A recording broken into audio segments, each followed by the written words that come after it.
우리의 삶을 뒤돌아보면 크고 작은 위기의 순간이 있었을 것입니다. 여러분은 지금까지 생애 가장 큰 위기의 순간은 언제였습니까? 제 경우는 20대 초반에 군 복무를 할 때 참 어려운 시간을 겪었습니다. 그래서 저는 주님께 손들고 무릎 꿇을 수밖에 없었습니다. 그러나 그것은 제 생애에 있어서 하나님께서 가장 큰 복을 주신 시작이었습니다.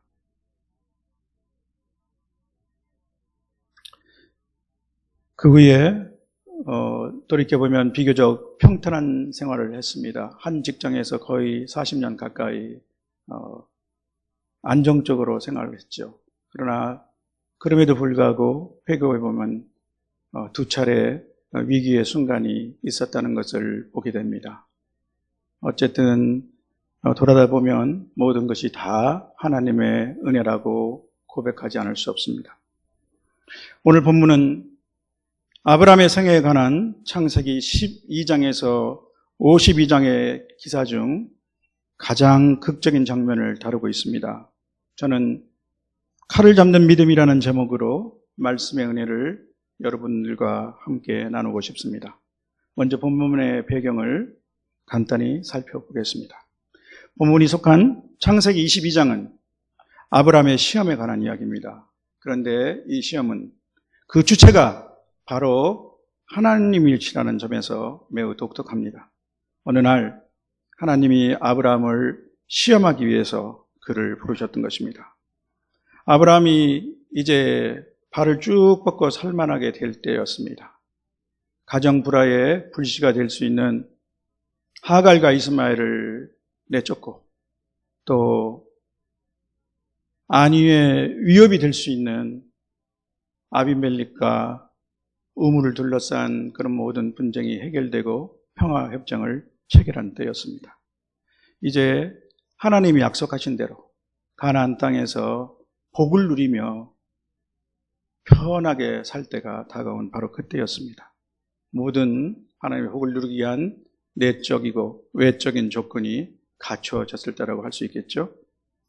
그런데 하나님의 시험 내용은 한마디로 충격적입니다. 내 아들, 내 사랑하는 독자 이삭을 데리고 모리아 땅으로 가서 번제를 바치라는 것입니다. 청천벽력, 마른 땅의 날벼락 같은 얘기죠. 아브라함은 어떻게 반응했습니까? 그는 순종했습니다. 과연 순종은 아브라함의 트레이드마크라고 할 수 있죠. 약 40년 전 창세기 12장에서 하란에 있던 아브라함을 어느 날 하나님은 부르셨습니다. 너는 너의 고향과 친척과 아버지의 집을 떠나 내가 내게 보여줄 땅으로 가라. 이렇게 명령하셨을 때 그는 기꺼이 하나님의 말씀을 따라 길을 떠났습니다. 그때 하나님은 그로 큰 민족을 이루고 그 이름을 창대케 하며 땅의 모든 족속이 그로 말미암아 복이 되리라는 어마어마한 약속을 하셨죠. 아무튼 이제 아브라함의 명령을 받은 아브라함은 그 다음 날 새벽 일찍 일어나 출행을 준비하고 3일 만에 모리아 땅에 도착했습니다. 동반한 두 종들과 나귀는 거기 남겨두고 이제 아브라함은 이삭과 단둘이서 하나님이 지시한 곳으로 걸어갑니다. 여기까지가 오늘 본문의 배경입니다. 이제 본문으로 들어가 보겠습니다. 6절에서 아브라함은 집에서부터 준비한 번제할 나무는 그의 아들 이삭에게 지우고 자신은 불과 칼을 손에 들었습니다. 7절에서 이삭이 아브라함에게 질문을 함으로써 부작한 대화가 시작됩니다. 창세기 22장을 소리내어서 읽어보시면 이 부분에 와서 이야기가 속도가 줄고 아주 세밀하게 되는 것을 느낄 수 있을 것입니다. 여러분이 영화나 연극의 감독이라고 생각하고 성경의 이 장면을 어떻게 처리하면 좋을까 한번 생각해 보는 것 같이 성경을 읽어보시기 바랍니다. 이렇게 읽으면 성경을 음미할 수 있는 참 좋은 방법이 될 것입니다. 그러면 7절을 우리 다 함께 소리내서 읽어보시겠습니다. 7절입니다. 이삭이 그 아버지 아브라함에게 말하여 이르되 내 아버지여 하니 그가 이르되 내 아들아 내가 여기 있노라. 이삭이 이르되 불과 나무는 있거니와 번제할 어린 양은 어디 있나이까? 아버지의 마음을 무너뜨리는데 이보다 더 강력한 질문이 있겠습니까? 8절에서 아브라함의 대답은 매우 함축적입니다. 내 아들아, 번제할 어린 양은 하나님이 자기를 위하여 친히 준비하시리라. 이윽고 하나님이 일러주신 그 장소가 눈에 들어왔습니다. 아브라함은 그곳에 제단을 쌓고 나무를 벌려놓고 이삭을 결박해서 그 위에 올려놓았습니다. 드디어 오늘 본문의 중심 구절인 10절입니다. 아브라함에게는 더 이상 피할 수 없는 순간이 다가왔습니다. 가장 원치 않는 끔찍한 순간, 손을 내밀어 칼을 잡아야 하는 순간입니다. 그의 심장은 터질 듯이 뛰기 시작했고 아마 눈은 충혈되고 머리알은 하얗게 작동을 멈춰버리고 숨이 멎을 것 같은 그런 아픔을 겪었을 것입니다. 그의 얼굴은 일그러졌습니다.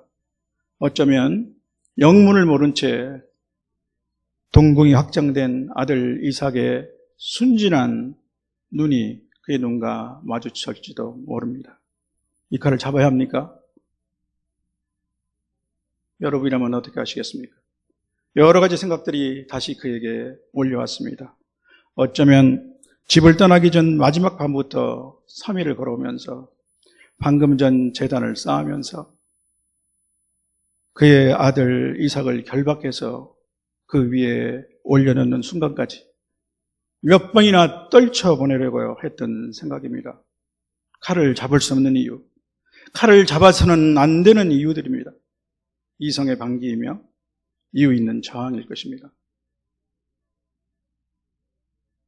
첫째로, 아버지가 어찌 아들을 죽일 수 있습니까? 천륜에 반한 것 아닙니까? 차라리 자기 목숨을 대신 내놓으라고 하면 모르지만 100세 낳은 귀한 아들, 단 하나의 아들, 사랑하는 아들을 아버지가 죽일 수는 없는 것이죠. 둘째로, 이것은 아내 사라에게도 같이 죽으라는 것입니다. 혼자 결정으로 여기까지 왔지만 앞으로 사라에게 무엇이라고 설명할 수 있습니까? 사라에게 이삭의 죽음은 바로 자신의 죽음이 될 것이며 사라도 평생의 저주와 통곡의 이유가 될 것입니다. 사라는 비록 신약 성경에 아브라함을 주라칭하며 순종한 모범적인 인물로 제시되지만 자식 이삭을 위해서는 얼마나 칼집니까? 이스마엘과 하갈을 냉혹하게 내쫓지 않았습니까? 이제 아브라함이 이런 사라와 제대로 살 수 있겠습니까? 이 지점에서는 웃어도 괜찮습니다. 또 다른 사람들은 뭐라고 하겠습니까? 이 정신 나간 노인네 이렇게 비웃지 않겠습니까? 아브라함은 평생 웃음거리가 될 것입니다. 신앙은 내 개인의 것이지만 그 결과는 다른 사람들에게도 영향을 미칠 수 있습니다. 그것이 더구나 좋지 않은 나쁜 결과일 때는 우리를 머뭇거리게 하는 것입니다. 셋째로, 어쩌면 이것이 가장 중요한 이유가 될 수도 있을 것입니다. 이것은 지금까지 알아온 선하신 하나님의 모습이 아니기 때문입니다. 갈대아로부터 자신을 불러내오시며 지금까지 만사 형통을 주신 좋으신 하나님, 아내를 팔아야 할 두 번의 위기의 순간 속에서도 찾아오셔서 구출해 주신 하나님, 그렇게 좋으신 하나님이 아니십니까? 더구나 여호와 하나님은 사람을 제사로 받는 갈대아 또 가나안의 잡신도 아니시고 사람의 손으로 만든 우상도 아니지 않습니까? 거룩하신 창조주 하나님이시지 않습니까? 그런데 어떻게 이삭을 죽이라고 하시는 겁니까? 넷째로, 이삭은 바로 하나님이 약속하신 그 열매가 아닙니까? 후사를 포기하고 종 엘리에셀을 후사로 삼아야 하나 생각했을 때, 또 인간의 꾀를 내서 하갈로부터 이스마엘을 낳고 후사로 여기고 있을 때 다시 찾아오셔서 이삭을 약속하신 분이 하나님이십니다. 그 하나님은 아브라함에서 아브라함으로 이름을 바꿔주시고 이삭을 통해서 하늘의 무별처럼 바다의 모래처럼 창대한 민족을 이룰 것을 약속하셨습니다. 하나님이 하신 약속을 어떻게 하나님이 깨실 수가 있겠습니까? 그리고 또 아브라함에게는 의심의 속삭임이 찾아옵니다. 처음에 하나님의 명령 들었을 때 그 명령은 분명했습니다. 하나님의 명령이었습니다. 그래서 순종할 수밖에 없었습니다. 그러나 사흘길을 걸어오는 동안 이삭을 결박해서 제단에 올려놓고 이제 손을 뻗쳐 칼을 잡아야 하는 이 순간까지 하나님은 왜 침묵하시는 것입니까? 혹시 내가 하나님의 큰 벌을 받아서 또 큰 잘못을 범했기 때문에 이제 하나님은 나를 버리신 것일까? 아니면 혹시 내가 처음부터 하나님의 명령을 잘못 들었던 것일까? 아브라함이 손을 뻗쳐 칼을 잡는 그 순간은 짧았지만 그에게는 긴 시간이었을 것입니다. 아버지와 아들을 둘러싼 온 주위는 무심하게도 고요합니다. 그의 마음속에는 이성의 반란이 일어나고 의심의 비수가 칼끝을 들이댑니다. 그러나 하나님은 아브라함의 믿음을 붙잡아 주셨습니다. 순종은 하나님의 말씀을 끝까지 행하는 것입니다. 중간에 포기하는 것이 아닙니다. 아브라함은 드디어 칼을 잡았습니다. 그것은 순종의 칼이었습니다. 하나님의 명령은 순종을 요구합니다. 그것은 믿음의 칼이었습니다. 모든 의심의 유혹과 이성의 저항을 물리친 믿음입니다. 신뢰의 칼입니다. 하나님의 선하심과 전능하심에 자기를 맡기는 것입니다. 자기 부인의 칼입니다. 주신 분이 하나님이시니 취하실 분도 하나님이심을 인정하고 고백하는 것입니다. 그것은 진정한 온전한 예배의 칼입니다. 자신의 생명보다 더 소중한 것을 하나님께 바치는 것입니다. 바로 이때 극적인 전환이 있었습니다. 하나님의 사자가 아브라함아 하고 하늘로부터 다급하게 소리쳐 외쳤습니다. 아브라함이 시험을 성공적으로 통과한 것입니다. 피를 말리는 3일간의 극한 시험이 아브라함이 믿음의 칼을 잡았을 때 끝이 난 것이죠. 하나님은 큰 상급으로 그의 믿음을 인정하고 기뻐하셨습니다.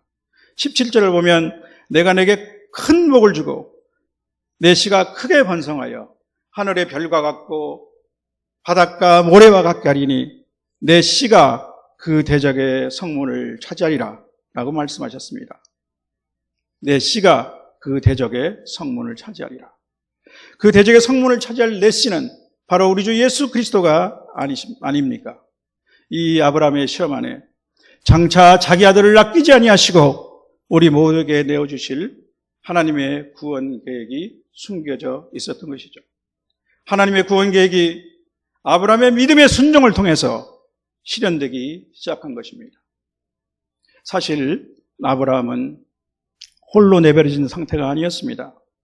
하나님은 줄곧 그를 주목하고 계셨죠. 하나님은 그의 시험을 근엄한 심판관으로만 보시지 않으셨습니다. 어디서 그것을 알 수 있을까요? 2절에서 이삭을 번제로 드리라고 명령하시면서 하나님은 내 아들을, 내가 사랑하는 내 독자를 이삭을 이라고 세 개의 목적어를 동원해서 말씀하셨습니다. 하나님은 아버지 아브라함의 심정을 처음부터 동감하고 계셨던 것입니다. 마치 우리에게 있는 대제사장 예수 그리스도는 우리의 연약함을 동정하지 못하실 리가 아니신 것처럼 하나님은 아브라함을 깊이 동정하고 그와 함께 하셨던 것입니다. 아브라함이 아내 사라와도 의논하지도 못하고 홀로 잠자리에 누웠을 때도, 모리아 산을 향하여 3일을 걸었을 때도, 이삭과 단둘이 걸어가며 대화를 나눴을 때도 제단을 쌓고 이삭을 결박하여 그를 단 위에 올리고, 그리고 마지막으로 손을 뻗쳐 그 칼을 잡아야 하는 그 결단의 시간 내내 하나님은 그를 지켜보신 것입니다. 아기가 심한 감기에 걸려서 고열에 시달리며 밤새 뒤척일 때 옆에서 엄마는 원동이 틀 때까지 그 아기를 지켜보며 같이 아파합니다. 또 어린아이가 돌벌이에 걸려서 넘어졌을 때 부모는 그를 지켜보고 있죠. 그러나 부모의 눈은 아이가 스스로 일어날 때까지 아이로부터 눈을 떼지 않을 것, 지켜보고 있을 것입니다. 아브라함이 칼을 잡은 그 마지막 순간에 아브라함아, 아브라함아 2번이나 부르는 그 소리 안에는 또한 하나님의 다급함이 녹아 있을 뿐만 아니라 하나님의 흡족한 기쁨의 표현이 담겨 있었습니다. 장하다 아브라함아, 내가 믿음으로 승리했구나. 그럼 그렇지. 내가 여러 민족의 아버지가 아니냐. 이렇게 말씀하셨겠죠. 신약성경 히브리서는 아브라함은 시험을 받을 때 믿음으로 이삭을 드렸으니 그는 약속들을 받은 자로 돼 그 외아들을 드렸느니라고 하면서 그가 하나님이 능히 이삭을 죽은 자 가운데서 달리 살리실 줄로 생각한지라 라고 평가하고 있습니다.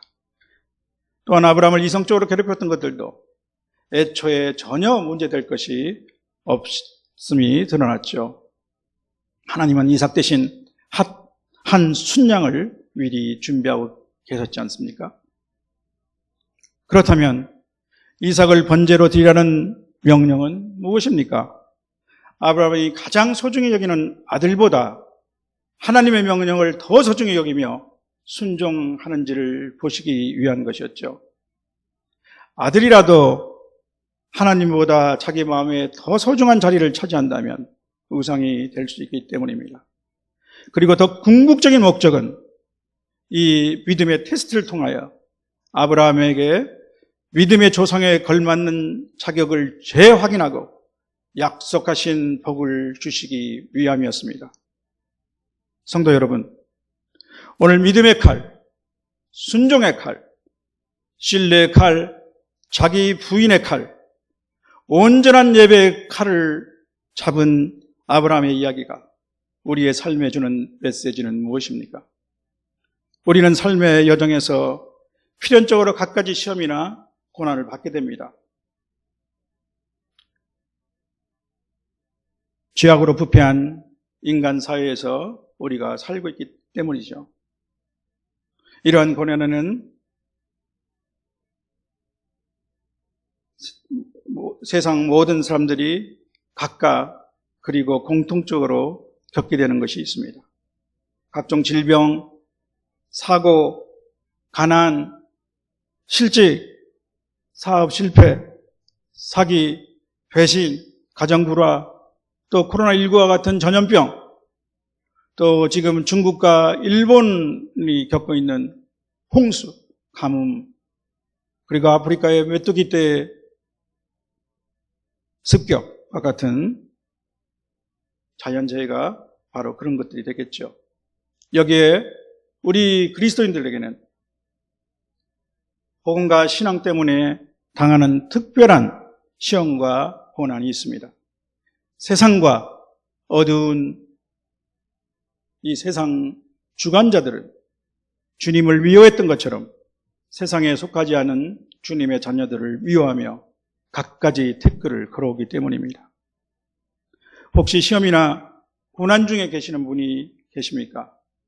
어떤 시험은 오늘 우리가 살펴본 아브라함의 시험처럼 단기간에 그러나 피를 말리는 시험 같은 것도 있을 것이고, 또 어떤 시험은 오랜 기간 동안, 또 어떤 시험은 거의 평생의 과제로 나를 괴롭힐 수도 있을 것입니다. 하나님 바라보며 기도하지만 어제도 오늘도 해결의 기미가 보이지 않을 수도 있습니다. 마치 끝이 보이지 않는 터널처럼 말이죠. 어쩌면 우리의 믿음의 수준이 높을수록 시험의 난이도도 또한 그만큼 높아질 수도 있을 것입니다. 군대 내에도 특수부대가 있지 않습니까? 그리고 시험 안에서 우리는 외롭습니다. 그러나 그 어느 경우에도 하나님은 우리를 시험 안에 홀로 내버려 두거나 방관하지 않으십니다. 하나님은 우리의 처지를 알고 공감하시며 우리가 믿음으로 모든 시험을 통과하시기를 원하시죠. 또한 우리는 공동체를 잊어서는 안 될 것입니다. 주변에 누군가 날 위해 기도하여 해주고 있습니다. 또 특히 내 속에 성령이 말할 수 없는 탄식으로 우리를 위해서 기도하고 계심을 잊지 말아야 할 것입니다. 그래서 성경은 이렇게 말씀하고 있습니다. 우리가 잘 아는 고린도전서 10장 13절 말씀이죠. 사람이 감당할 시험 밖에는 너희가 당할 것이 없나니 오직 하나님은 미쁘사 너희가 감당하지 못할 시험 당함을 허락지 아니하시고 시험 당할 즈음에 또한 피할 길을 내사 너희로 능히 감당하게 하시느니라. 얼마나 위안이 되는 말씀입니까? 시험이나 고난은 또한 궁극적으로 우리의 유익을 위해 하나님이 허용하시는 것입니다. 고난을 통해 우리의 믿음은 더 성숙하고 그리스도의 장성한 분량까지 다다를 것이기 때문입니다. 그렇기 때문에 베드로전서 1장 6절은 너희가 이제 여러 가지 시험으로 말미암아 잠깐 근심하게 되지 않을 수 없으나 오히려 크게 기뻐하고, 또 야고보서 1장 2절은 너희가 여러 가지 시험을 당하거든 온전히 기쁘게 여기라고 말씀하십니다.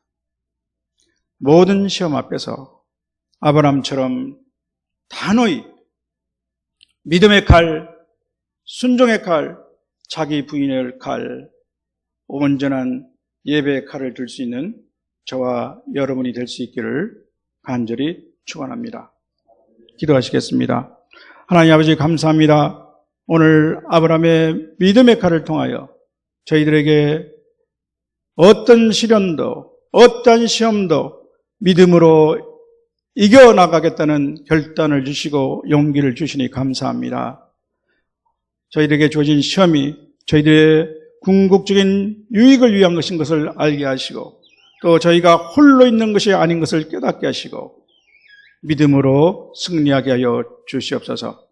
감사하며 예수님 이름으로 기도드립니다. 아멘.